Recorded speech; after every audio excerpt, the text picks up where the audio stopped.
So if applying online is got smoke and mirrors sometimes, if recruiters can be helpful in certain circumstances, but not all of them, let's talk about networking. And a lot of you are saying, Mike, I have no network. I don't know that many people. I can't network. Okay, but you can network because if you don't have a network, you can build a network. Okay, I have 18,500 first connections on LinkedIn. I started off with 0. Matter of fact, I think I've added 15,000 connections in the past 2 to 3 years alone. So there's certain restrictions LinkedIn has in terms of how many people you can invite and all these other statistics, but you can create a network. Okay, so let's talk about networking for a job. Okay, so the hierarchy of networking for a job is the following. The best group of people are the people that will take your call. The people that will take your call are friends, our family, our colleagues you used to work with. If someone will take your call, they're extremely valuable and they're in the industry you want to be in or may know people in the industry. So family, friends, colleagues that will take your call. Okay, they're the most important people. They know you, they like you, they trust you, and they want to be able to help you. Now, how you empower them, that's a slightly different story. But these people that will take your call will do you a favor that most people won't.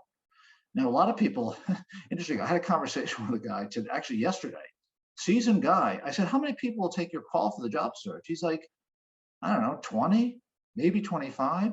I looked at him and said, wait a minute, you've had 5 jobs in your career.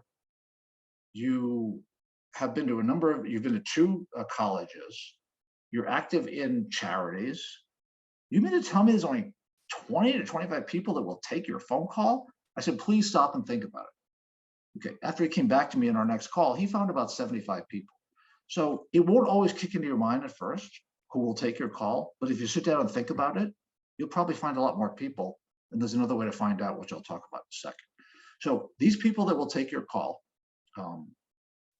somebody asked me to show F5 slide mode, F5. Okay, so the reason why I can't show slide mode is because I have 3 screens and I can't tell where I am. So I know how to career coach. I don't know how to use LinkedIn as well. So let me see if I can blow this up. No, I can't. I don't want to lose the whole presentation. So Manish, who asked for, sorry, so somebody asked me to hit F5. Unfortunately, I don't want to lose everybody. So the screen may be a little small, but I apologize. Let me see if I can increase the view. Zoom. No, it didn't work. Let's try 125. Nope. Okay. Clearly I need lessons on how to do that. So we'll just go back to 100%. Okay. Okay. So people that will take your phone call, absolutely the most important people in the world. Number 2, in terms of the prioritization of people that can help you. Existing first connections on LinkedIn. Okay, so I mentioned I have 18,500. I probably see an average person having 500 plus. Even if you don't, that's fine. You can build them. So the people that are you're first connected with are extremely valuable. Now you may say, hey, Mike, I clicked a woman contacted me. She wanted, she said, let's connect. I connected. I didn't know her. That's fine. So your first connections are going to be everybody from your mom. Well, my mom's not on LinkedIn because she's 79, but everybody from your mother all the way to somebody who you basically don't know. However, the very fact that you're connected on LinkedIn is a common touch point. And in this whole idea of networking, it's all about common touch points. The majority of the world you will never meet, you will never see, you may not want to see them, but the people that are your first connections, there's some spark of connection there or commonality. You can take advantage of that. First connections on LinkedIn. Now, the other thing about your connections on LinkedIn is if you have 500 plus connections, actually, if you have 200 or more connections on LinkedIn. So if you have 200 or more connections on LinkedIn, I will guarantee you that you do not know where all of those people work today. It's impossible. Unless you just went through unless you have a perfect memory, you do not know where 200, 300, 500, 1,000 people are working today. So when I say you can use your first connections because there's a spark of at worst case, there's a spark of commonality. Well, the first question is, who are they and where are they? So the fact is, you don't know where your first connections are unless you have, whatever your memory can hold. So I'm going to show you another trick. You can actually download your first connections from LinkedIn. So let me just show. So LinkedIn allows you to download nothing because it's their proprietary system. Okay, so I changed screens. So Mindy, let me know if people can't see. But if we go to LinkedIn, LinkedIn allows you to download basically one and only one thing they found, which is basically they let you download your first connections. And it's actually not as simple as that, but suffice it for this conversation. So how do you download your first connections on LinkedIn? Okay, so we go back to the good-looking guy here. Yeah, arguably 5 years old. Arguably hair is not as in good shape, but we already talked about that. Anybody who sells Rogaine, give me a call after the call. Okay, so if you go to the small picture of yourself in the upper right-hand corner, and then you go to, sorry, settings and privacy, and everybody's will look slightly different, but I think everybody, access to premium is only if you pay you know, $40 a month or more, but everyone should have a settings and privacy. So I'll do this slowly. You go to the small picture yourself, settings and privacy, and when we put that in, everyone, okay. This is to download, I'm typing into the window now, download first connections, okay, small pic, then settings. We can't see what you're typing. Oh, okay, all right. Okay, so now get a copy of your data. Again, everyone's screen is going to look different than mine, or potentially could look different.